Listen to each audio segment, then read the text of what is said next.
بسم اللہ الرحمن الرحیم رب اشرح لی صدری ویسر لی امری واحلل عقدۃ من لسانی یفقہوا قولی۔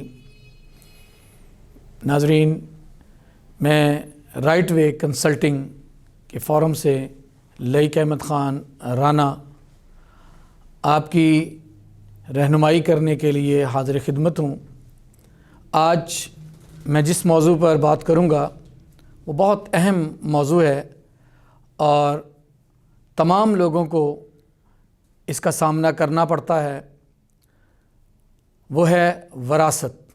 وراثت کیا ہے؟ جب کوئی شخص فوت ہوتا ہے تو وہ اپنے پیچھے کچھ ترکہ چھوڑ کے جاتا ہے، جس میں گاڑی، جائیداد، پیسہ، یہ چیزیں شامل ہوتی ہیں۔ فوت شدہ شخص کا جتنا بھی ترکہ ہے وہ وراثت کہلاتا ہے۔ وراثت ہمیشہ فوت شدہ شخص کی ہوتی ہے، اور فوت شدہ شخص کی تصدیق یہ ڈاکٹر کی ذمہ داری ہے۔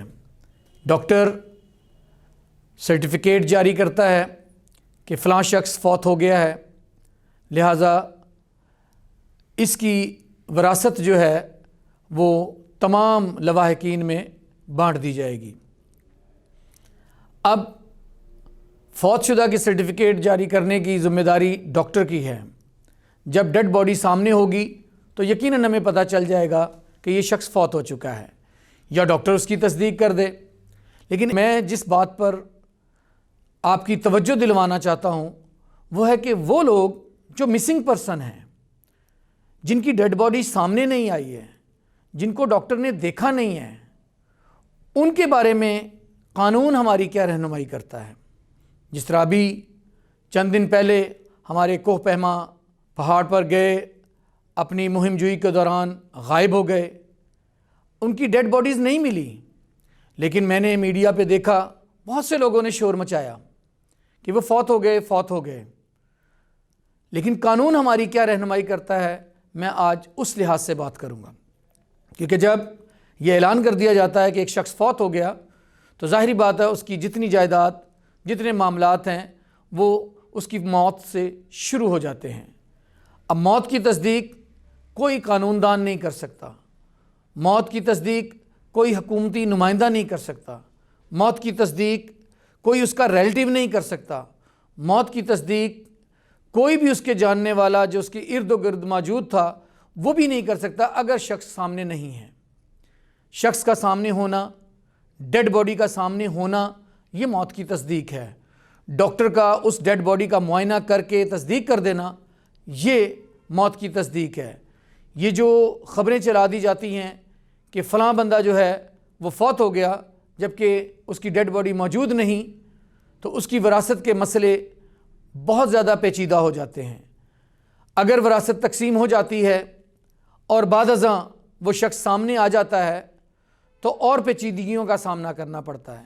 اس لیے لاء کا جاننا بہت ضروری ہے کہ اس بارے میں لاء ہماری کیا رہنمائی کرتا ہے کہ ایک شخص جس کی ڈیڈ باڈی نہیں ہے، ایک شخص جو نظر کے سامنے نہیں آیا، اس کی موت کی تصدیق کیسے کی جائے گی۔ تو لاء ہماری یہ رہنمائی کرتا ہے کہ اگر کوئی شخص 7 سال تک غائب رہتا ہے، 7 سال تک اس کی کوئی خبر نہیں آتی، 7 سال تک وہ کسی سے کوئی رابطہ نہیں کرتا، تو اس کو قانون جو ہے وہ فوت شدہ تسلیم کرتا ہے اور اس کی ڈیتھ کی تصدیق کرتا ہے۔ تو اگر کوئی شخص غائب ہو جائے، جس طرح بہت سے لوگ مسنگ پرسن ہیں، مل نہیں رہے ہیں، جس طرح ہمارے کوہ پیما گئے ہیں وہ ابھی مل نہیں رہے ہیں، جب تک ان کی ڈیڈ باڈی نہیں آتی ہے تو ہمیں 7 سال تک انتظار کرنا ہے۔ 7 سال کے بعد ہم ڈکلیئر کر سکتے ہیں کہ وہ فوت ہو چکا ہے، تب وراثتی معاملات آگے چلیں گے۔ لہٰذا میری یہ ذمہ داری تھی کہ میں رائٹ وے کنسلٹنگ کے فورم سے آپ کو یہ آگاہ کروں کہ 7 سال سے پہلے قانوناً کسی کو بھی ڈیتھ ڈکلیئر نہیں کیا جا سکتا اگر کسی کی ڈیڈ باڈی سامنے نہیں آئی ہے۔ قانونی وراثت اسی وقت تسلیم کی جائے گی یا تو ڈیڈ باڈی سامنے آ جائے یا 7 سال کا عرصہ مکمل ہو جائے تب وراثت کا معاملہ آگے چلے گا، ورنہ وراثت تقسیم نہیں کی جائے گی کسی سرکاری عہدیدار کے کہنے پر، کسی حکومتی نمائندے کے کہنے پر وراثت کی تقسیم ممکن نہیں ہو سکے گی۔